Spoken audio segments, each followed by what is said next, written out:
Thanks, Tyson.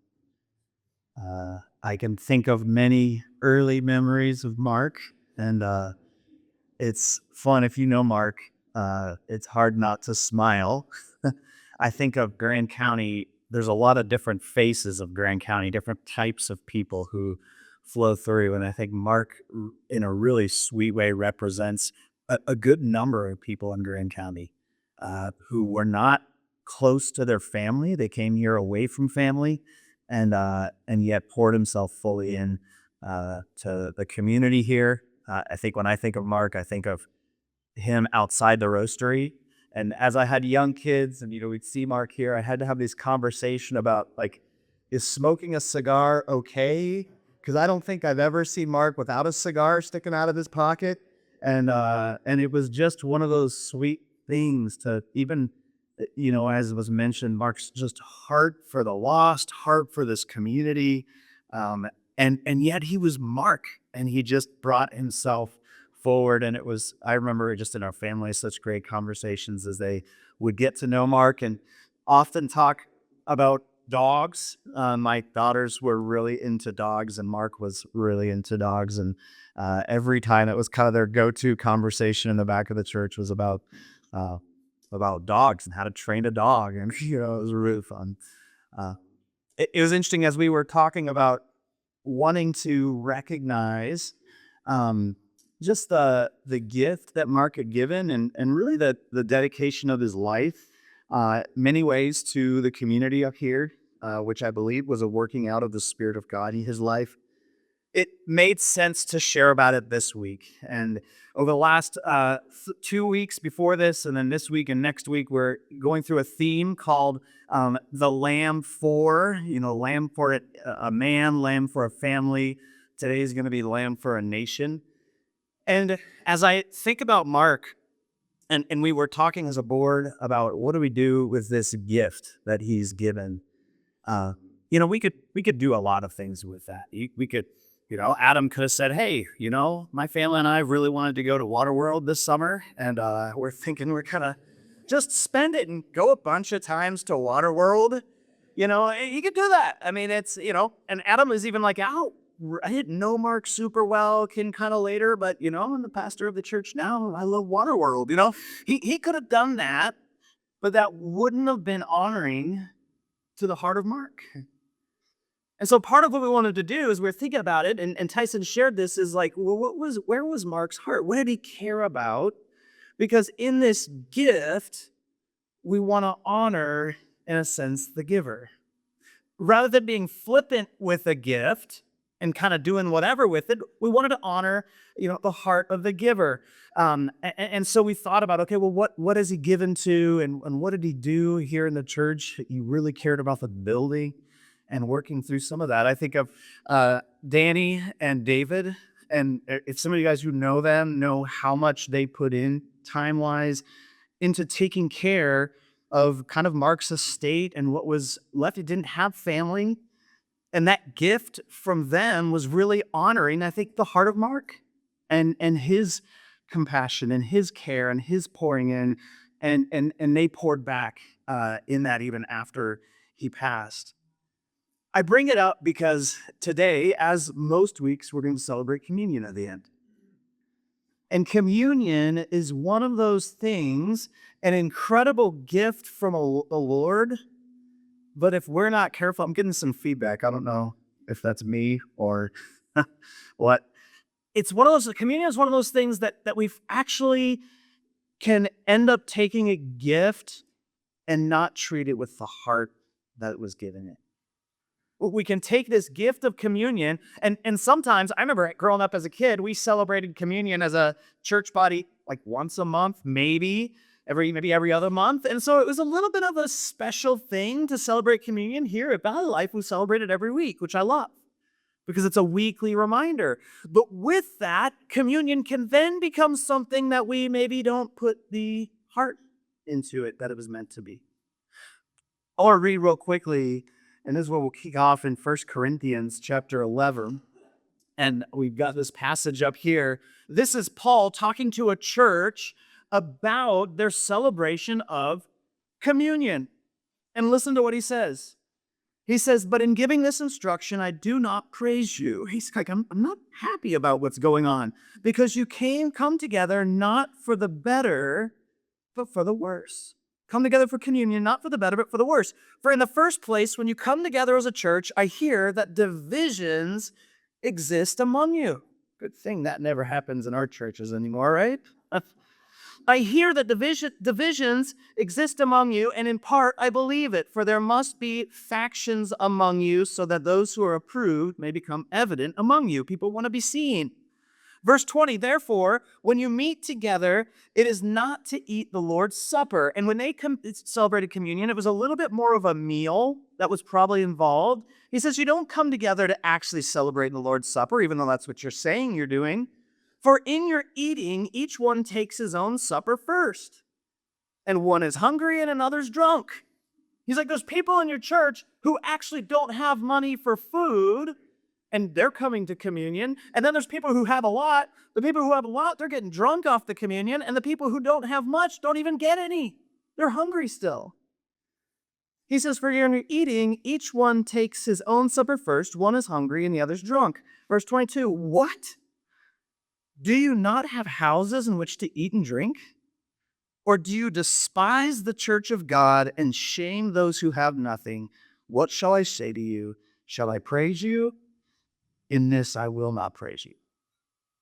So Paul calls out this church because they've received a gift, but they're not treating it in the heart of the gift. Again, as I think about Mark's gift, if we were just flippant with that, in some senses we have a right to, but it wouldn't be honoring the heart of the giver, the heart of the gift.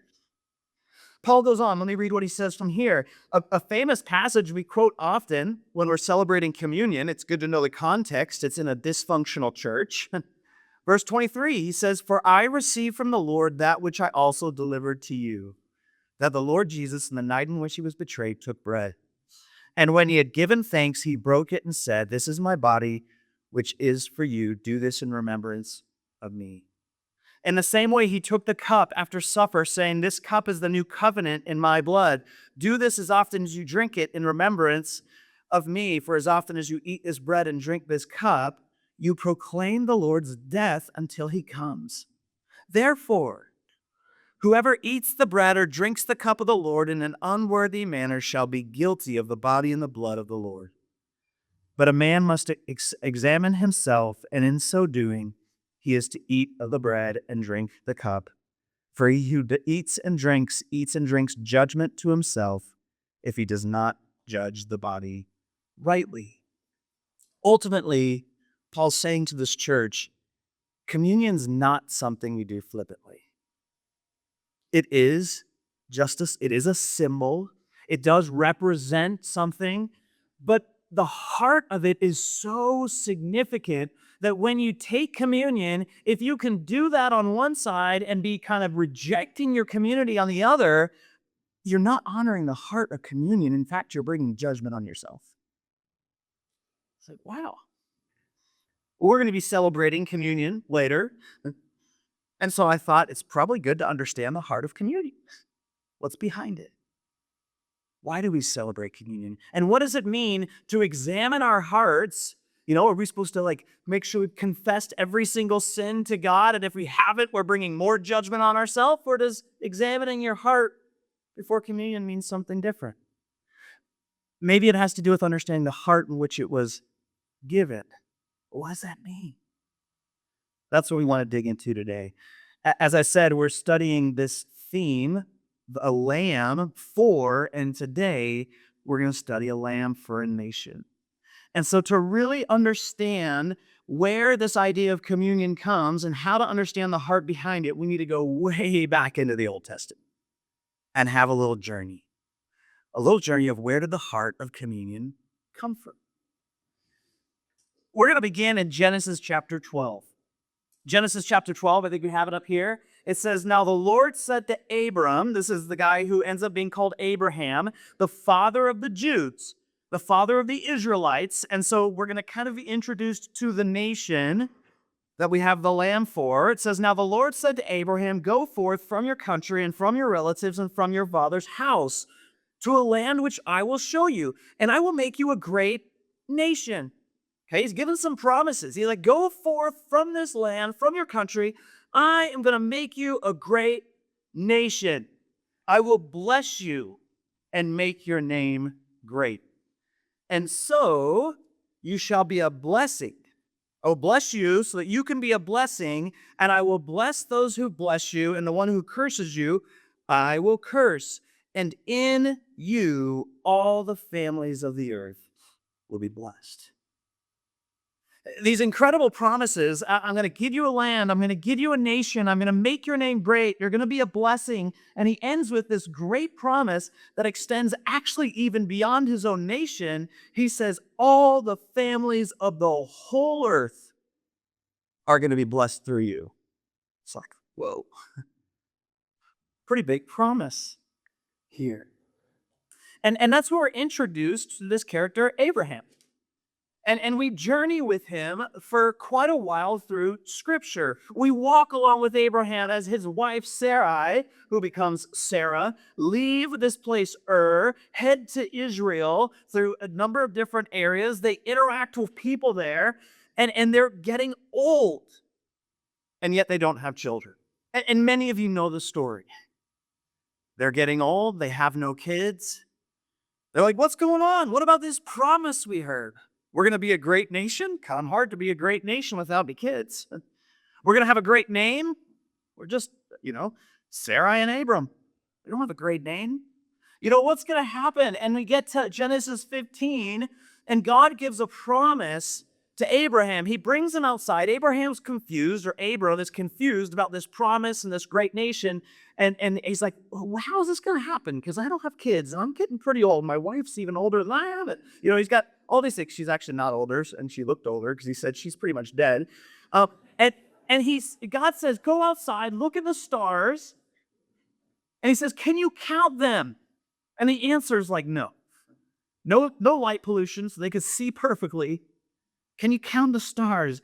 And the answer is no. And God's like, your descendants will be like the stars of the heaven. They remember that. That's awesome. But again, where's my kids? I'm getting old. But it says Abraham believed God, and it was credited to him as righteousness. But then Abraham asks, I think, a really logical question.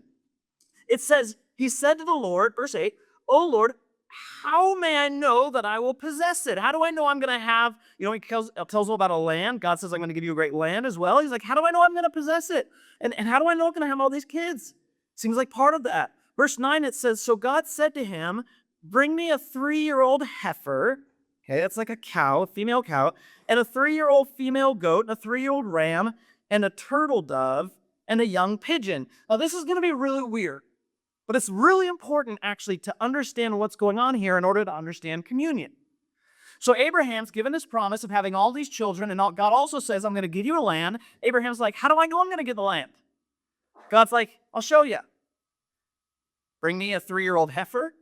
Bring me a 3-year-old goat. Bring me a ram. 3-year-old ram. Bring me a turtle dove. Bring me a young pigeon. I've got some. I didn't have any of those animals at home. I do have these, I don't know what you call these. They sit over 2 of our chairs. But imagine this is our 3-year-old heifer right here, okay? What does he ask him to do with it? It's kind of weird. Verse 10, it says, then he brought all these to him. So Abraham brings the animals to God, and he cuts it to him, and he cuts them in 2. So he takes each of those animals, other than the birds, and he cuts them into 2. And it says he laid each half opposite the other, but he did not cut the birds. The birds of prey came down on the carcasses, and Abraham drove them away. So just visually, here's the animals. Imagine that's the 2 different animals. Now, these look nice. They're gray, there's tags on them. I'm sure this didn't have tags on them. But you've got this bull, these cows, these heifers, these goats, these rams, these pigeons, or not this pigeon, this little bird.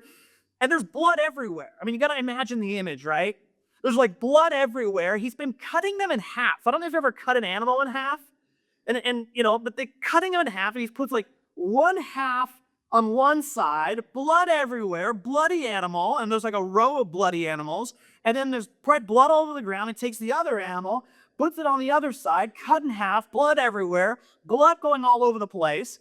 And then it obviously takes a while because like scavenging birds are coming to try to eat the animals. And I can just imagine Abraham with like a stick, and he's like swatting these birds away as they're coming to try to eat these bloody animals.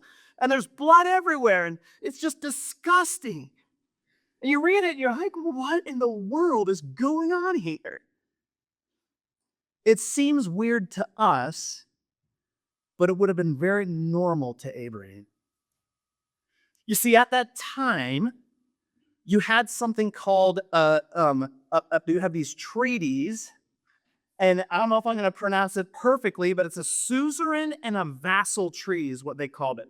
And you can look in the history books, and you find this over and over again between Hittite, Mesopotamian, these other nations at the time. They have this suzerain vassal treaty. And the way a suzerain vassal treaty works is the suzerain is actually the word, it represents a strong, mighty king, the suzerain king. And he might have a huge nation that he's in charge of. He's a powerful king. And then there's the vassal. The vassal is a smaller kingdom. And it may have a king, but he's a lesser king. And you've got big nations around that are fighting for land and fighting for power, and this vassal nation doesn't feel like they can stand up to these other big nations. And so what does that vassal nation do? The vassal nation makes a covenant with the suzerain king and says, I will make a covenant with you. And the suzerain king thinks about it and says, I could definitely benefit from this vassal nation. They've got good farmland, they've got whatever it might be. And he says, yeah, I'll make a covenant with you. I will give you protection, or I will give you land, or I will give you wealth, or whatever it might be that the agreement is about. And he, as the leader, kind of has the terms of the agreement. And then the vassal will say, okay, great. I hear the terms. I want your protection. We will work for you. We will follow you. We won't kind of go to another nation. We'll make you the nation that we serve under your leadership. They have a great agreement, but it actually doesn't mean anything yet. They didn't have like law systems and we've got to, announce this in the courts or anything like that. How would they make this covenant in actuality true and a binding? They would take animals, they would cut them in half, and they'd spread them out in a field, one on one side, one on another, one on one side, one on another. However many they felt like they needed, it was symbolic, but you'd spread out these cut off animals, blood everywhere. You wanted it to be grotesque.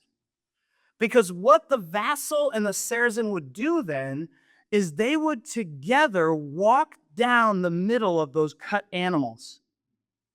It was a making. The actual word is to cut a covenant. That's the biblical word it uses here. In English, it usually says make a covenant, but the actual word is to cut a covenant because you cut animals in half. And you cut a covenant with the vassal, with the suzerain king, and you'd walk through, and what you were saying as the vassal, as the weaker nation, you were saying, if I break this covenant, you can do to me what we just did to these animals. The bloodier, the better. It was a way of visually and in a witness of people around making so clear that if this vassal walks through with the suzerain, he was committed to follow that leader. And if he broke it, this was the consequence. And it was made clear to everybody.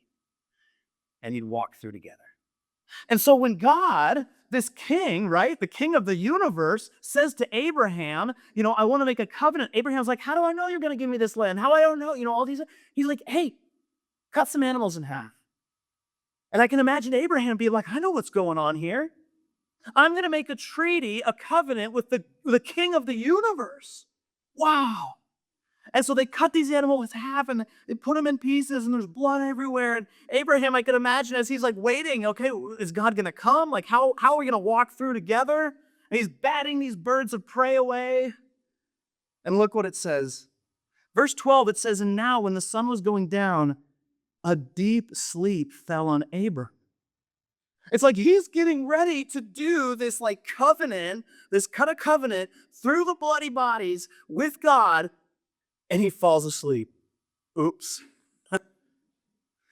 It's actually a sleep from the Lord. It says, "A deep sleep fell on Abram, and behold, terror and great darkness fell upon him. And God said to Abraham, know for certain that your descendants will be strangers in a strange land that's not theirs." An interesting kind of part of a treaty or a covenant. "Where they will be enslaved and oppressed for 400 years. He's actually looking to Egypt. "But I will also judge the nation whom they serve, and afterwards they will come out with many possessions. As for you, you shall go to your fathers in peace. You will be buried at a good old age. Then in the fourth generation they will return here, for the iniquity of the Amorite is not yet complete." Sounds a little bit kind of confusing, but basically God's saying, hey, Abraham, this is the terms of our treaty about this land of our covenant. You're going to have some hard times. You're going to be taken into slavery for 400 years. But I will punish that nation that takes you into slavery, and I will bring you back to this land. Your descendants will have this land. It says, verse 7, "It came about that when the sun had set, that it was very dark, and behold, there appeared a smoking oven and a flaming torch." That represents God. And you're like, okay, where's Abraham's going to walk through with him, right? And it says, "And it passed, the flaming torch and the oven passed between the pieces. On that day, the Lord made a covenant with Abram, saying, to your descendants, I've given you this land." And he explains where that land is. In other words, God, who, as he's doing this typical treaty, and Abraham was probably thinking, okay, this is, I understand what's going on here. God does something completely unexpected. God goes through by himself. In other words, normally it was you go through with the vassal, with the weaker member, saying, if I fail, this is what you can do to me. But God basically says, if there's failure in this covenant, I will pay the consequence. I would take the judgment. Whoa, that was different. I need to speed up. The story goes on with Abraham. He leaves there. He has Ishmael through his maidservant. No, God says, that's not who I was going to give you as a descendant. He has Isaac. There's other aspects of this covenant that begins to grow. There's the covenant of circumcision, and we can't get into it, but you have to think in terms of, like, they had visual images of the kinds of things they were trying to say. And so even when we think about circumcision, like the cutting away of flesh, especially the flesh that has to do with creating generations, like there's this same kind of idea of like a covenant of blood and the consequence of not following those covenants. And then Isaac is brought on the mountain, as Adam shared the other day, and a lamb, a goat, a ram is given instead of Isaac. And then the story goes on, but there's not a great nation yet being produced. And then years and years later, we have Israel. Just as it was prophesied, they're brought to Egypt, and they're in slavery for 400 years. And you can imagine them wondering, God, what about your covenant? Your covenant of blood. Here we are, slaves in the land. We had a lot of people now, but we don't feel like a great nation. You made a covenant with yourself. You are the one who walked through. Where's the promise? And they're crying out to God in Egypt in slavery, saying, where's the promise? And as we talked about last week, we had kind of Isaac was a lamb for a man. Last week we talked about a lamb for a family. God delivers the people of Egypt people of Israel out of Egypt through Passover. Again, you've got blood involved. And God delivers them out, and the people of Israel come into the wilderness, and they come to a mountain called Mount Sinai. And at this Mount Sinai, God again says, I want to cut a covenant with Israel. Again, we're getting kind of technical here, but it's important for understanding communion. Exodus chapter 24. It says, and I think this one's up here. Exodus 24, it says, then Moses came. What verse do we start up there? 3, yeah. Then Moses came and recounted to the people all the words of the Lord. What is that? Basically, God gave them the 10 commandments. He said, okay, people of Israel, they've been delivered out of Egypt, the promise that was given way back when Abraham was there sleeping while God walked through the body parts. And he's like, okay, here it is. You've been saved now after 400 years. I brought you to a mountain. God says, here's how I want you to live. And he's kind of setting up another covenant, another agreement. It kind of continues the old one, but it's a little bit different. And he gives, here's 10 kind of ways of living I want you to live as a community that represent me as God, this is the way I live. And he gives these 10 commandments, the people hear them, and all sorts of stuff kind of around that. And so Moses comes and he kind of speaks those words, plus believe it's the other words of the law to the people of Israel. It says he shares the ordinances with all the people, and the ordinance of the Lord, and the people answers with one voice and said, all the words which the Lord has spoken, we will do. We like the agreement. All right, here's the 10 commandments. Here's some other laws. The people of Israel, like we were slaves, now we're free. Yes, let's do it. But remember, it's not binding until the covenant has been made, until it's been cut. Verse 4, it says, Moses wrote down all the words of the Lord. Then he rose up early in the morning and built an altar at the foot of the mountain with 12 pillars for the 12 tribes of Israel. He sent young men of the sons of Israel, and they offered burnt offerings and sacrificed young bulls as peace offerings to the Lord. Moses took half of the blood and put it in basins, and the other half of the blood he sprinkled on the altar. Then he took the book of the covenant, the law, and he read it in the hearing of the people. And he said, all that the Lord has spoken, we will do it. They said, all that the Lord has spoken, we will do. Yes, we'll do this. We will be obedient, they said. Verse 8, so Moses took the blood and sprinkled it on the people, and said, behold, the blood of the covenant which the Lord has made with you in accordance of all these words. It's the same imagery as we had right here with the two animals, but he doesn't have the nation of Israel go between two animals. Instead, he has a bowl of blood from a sacrifice, and he says, here's the laws of the Lord, here's the agreement. Everybody in the community, the nation says, yep, we'll follow it, we'll obey it completely. And he takes blood and he starts sprinkling it on the crowds. And you're like, that's just weird. No, it's not weird. They were making a covenant with God. They were saying, God, we will do what you say because you are our king. And if we don't, our life is in your hands. If we don't, this blood of bulls sprinkled on us is like the blood that we will shed if we don't follow your laws. It's a big deal covenant. The covenant goes through, and the people of Israel are a nation under God. But as you know, they had a hard time keeping the covenant. Those 10 commandments, they couldn't follow. And it wasn't just a handshake agreement, right? It was a blood covenant. The consequences of breaking the law, they had verbally and physically shown, is you can have my body, my blood is yours. And here they are, and they blew it. But a part of God's agreement, a part of God's covenant, a part of God's law was actually to say, here's what I want you to do if you blow it. We can't go into deep detail about it, but basically he says once a year, I want the high priest of Israel is going to come into the tabernacle, this place of God, and there's an outer court and then there's an inner court that nobody can enter because that's where God lives. It was representing God's character, his life. He is there. The 10 Commandments were in there. His glory was in there. And it says once a year, the high priest will go into that area. He'll bring a bull as a sacrifice because he's sinful and he needs to deal with his own sin. So he's going to sacrifice a bull for his own sin, and then he's going to bring 2 goats. 2 goats.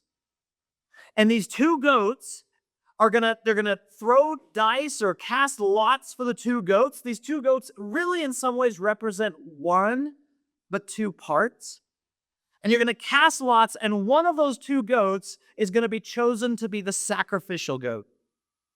And that goat will be slaughtered for the sins of the people and for the sinfulness that they've caused in the sanctuary of the Lord. The other goat, this high priest is going to put his hands on the head of the goat and he's going to speak over that goat all the sins of the people. And that goat is going to be then taken into the wilderness to die, taken away. And with that, he takes away the sins of the people of Israel.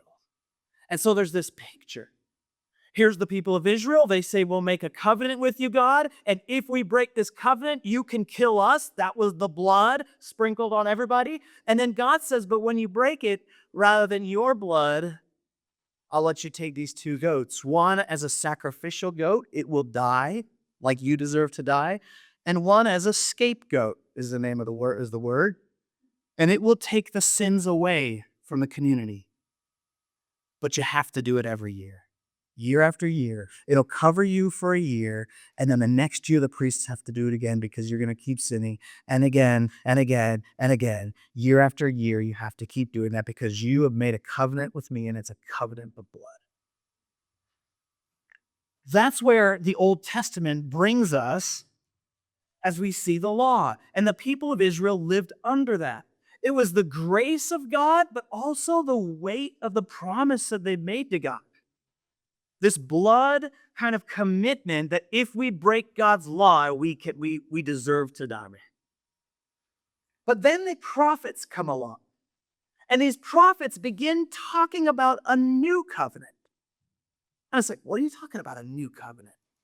And then this guy Jeremiah, he talks about there's going to be a new covenant where the law is no longer on stones, but it's actually going to be written in your hearts.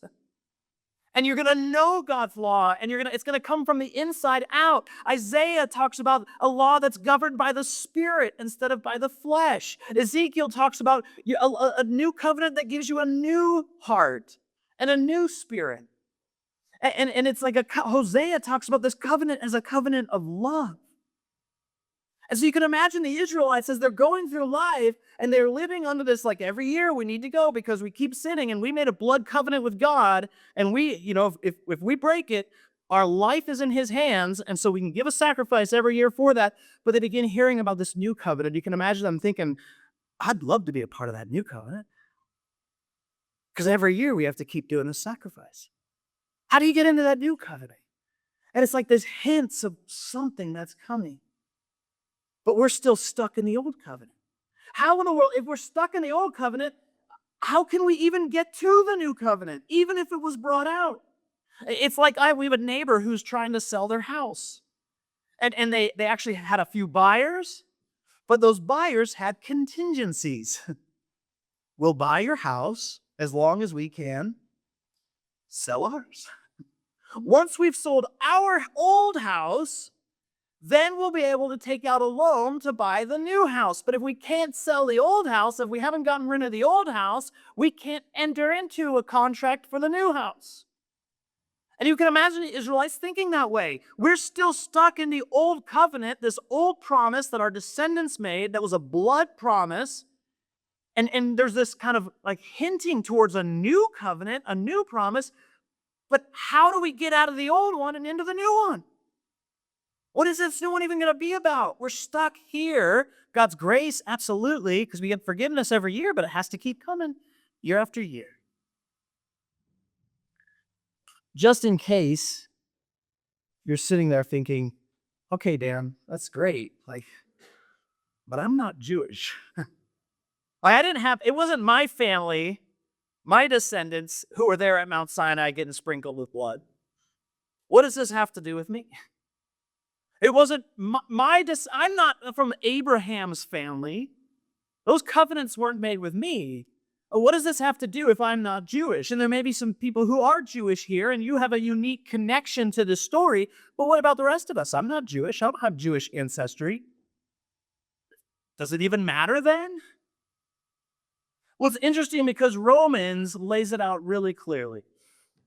In Romans, Paul says, it actually doesn't matter if you're Jewish.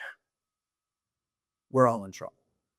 Basically, he said the picture of Israel and having Israel being given this covenant didn't make sin sinful. It didn't make bad things bad. Bad things have always been bad. People just didn't know they were bad. They've always been against God. In Romans 5, he says sin reigned from Adam all the way to Moses. In other words, even before the covenants were made, sin was rampant in the world. But God chose a nation and gave them laws so that they can actually see how sinful sin really was. And Paul makes it clear in Romans. He says it actually doesn't matter if you're a Jew or a Gentile.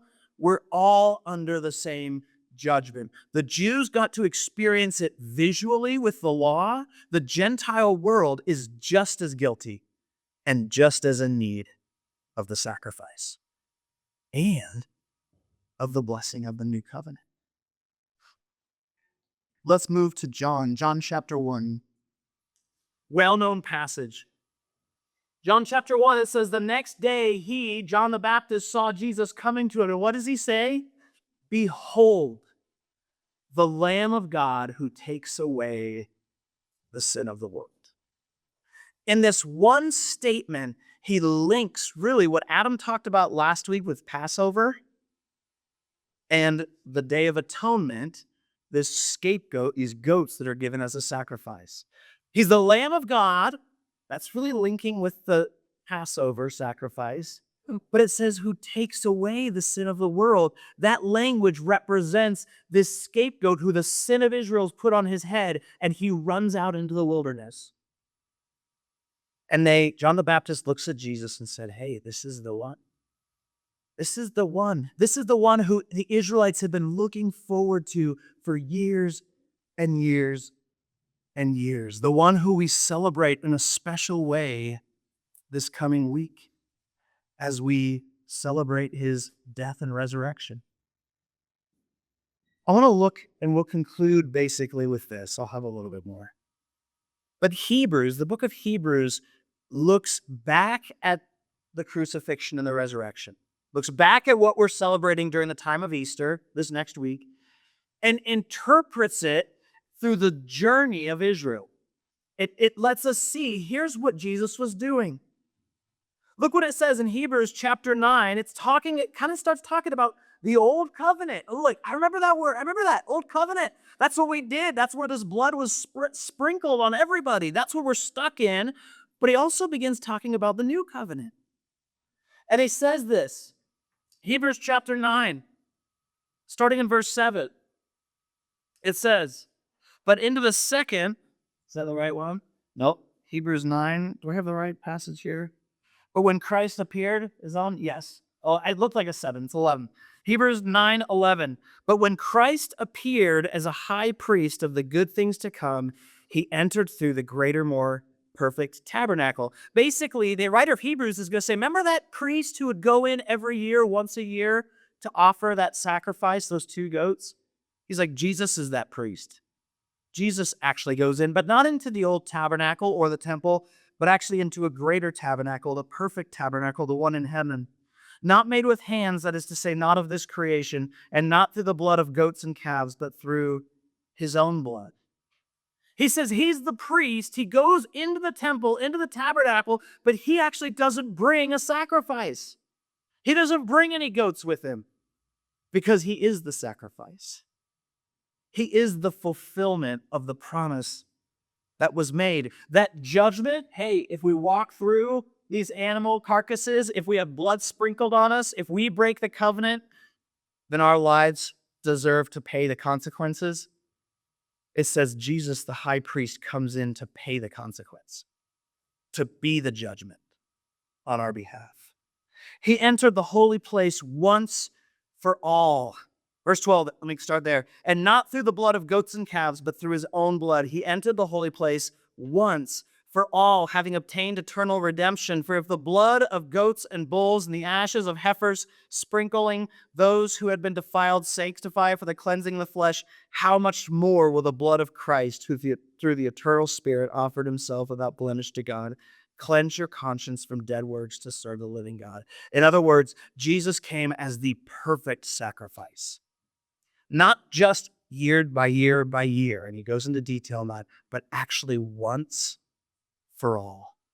for Jew, for Gentile, for everyone who that judgment is on them. He came once for all. Verse 15, he says, for this reason, he is the mediator of a new covenant.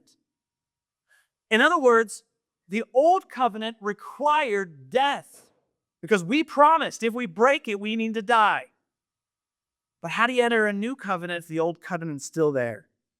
And so he came to be the sacrifice, in some senses, closing the door to the old covenant. It's done. The sacrifice has been paid.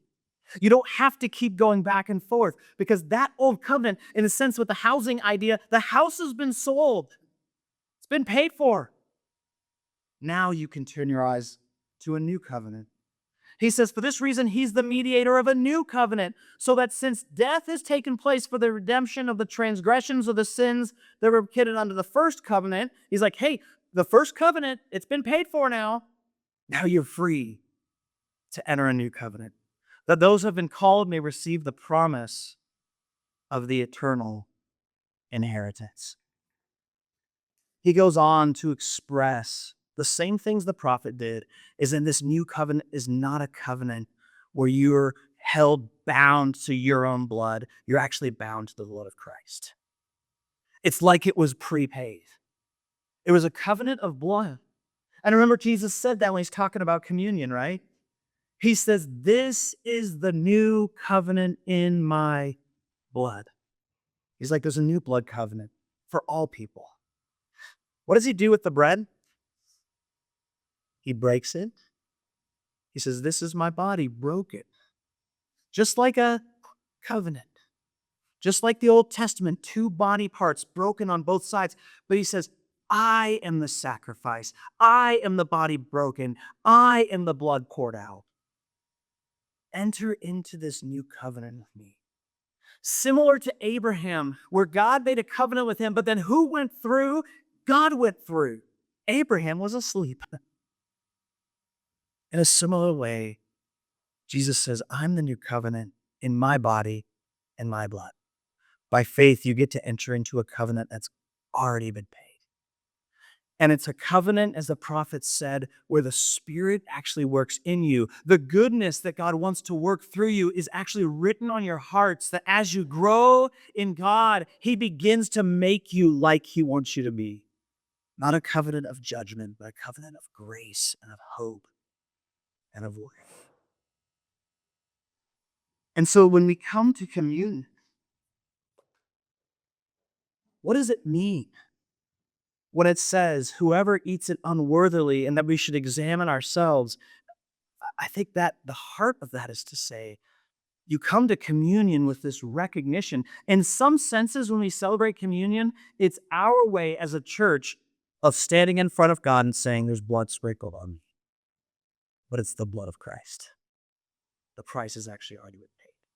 When you take communion, you are publicly and personally making a covenant, or reminding yourselves of the covenant that we have with God, this new covenant in the blood of Christ.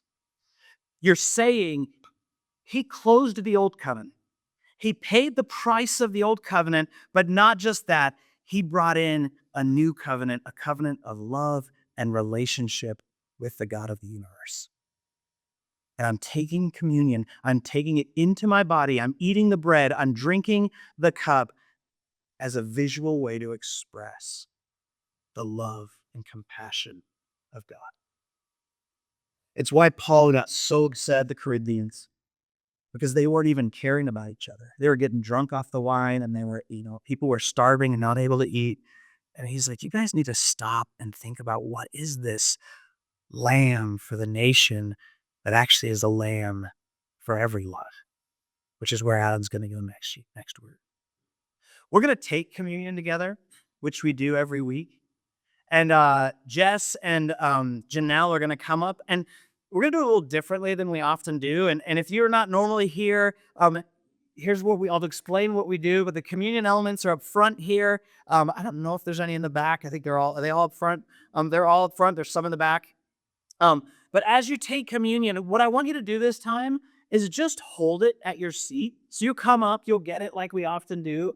But I want you to take it back to your seat and not take it individually. But I want you to examine your heart. And by examining your heart, I don't mean try to figure out, do I have any sin that I need to deal with?